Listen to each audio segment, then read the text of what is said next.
جی بلال، تفصیلات سے آگاہ کیجیے۔ جی بالکل، آج بلوچستان ہائی کورٹ میں نوابزادہ حاجی لشکری رسانی کی جانب سے مائنز اینڈ منرلز ایکٹ کے خلاف جو دائر آئینی درخواست تھی اس کی سماعت ہوئی ہے،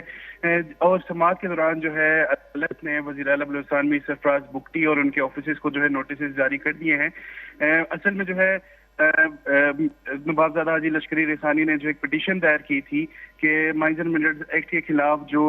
عمل درآمد ہے اس کو روکنے کے لیے وزیر اعلیٰ بلوچستان میں سرفراز بگٹی کی جانب سے کہا گیا تھا کہ ہم نے جو ایک ایگزیکٹو آرڈر کے ذریعے سے جو اس پر عمل درآمد کو روک دیا ہے، تاہم اب تک جو ایگزیکٹو آرڈر ہے وہ منظر عام پر نہیں آ سکا ہے۔ لہٰذا 2 ہفتے قبل جو نوابزادہ حاجی لشکری رسانی نے ایک اور پٹیشن دائر کی تھی اور جو ہے یہ مطالبہ کیا تھا کہ یہ جو ایگزیکٹو آرڈر ہے اس کو جو ہے عدالت میں پیش کیا جائے اور منظر عام پر لایا جائے تاکہ ہمیں یقین ہو سکے جو کہ مائنز اینڈ منرلز ایکٹ پر جو عمل درآمد ہے اس کو روک دیا گیا ہے۔ تاہم اب تک جو ہے وہ ایگزیکٹو آرڈر سامنے نہیں آ سکا، لہٰذا آج جو ہے اس معاملے پر سنوائی ہوئی ہے اور عدالت نے جو ہے وزیر اعلیٰ بلوچستان میں سرفراز بگٹی اور ان کے آفیسز کو جو ہے فوری طور پر جو ہے یہ نوٹس جاری کیا ہے کہ فوری طور پر جو ایگزیکٹو آرڈر ہے اس کو سامنے لایا جائے۔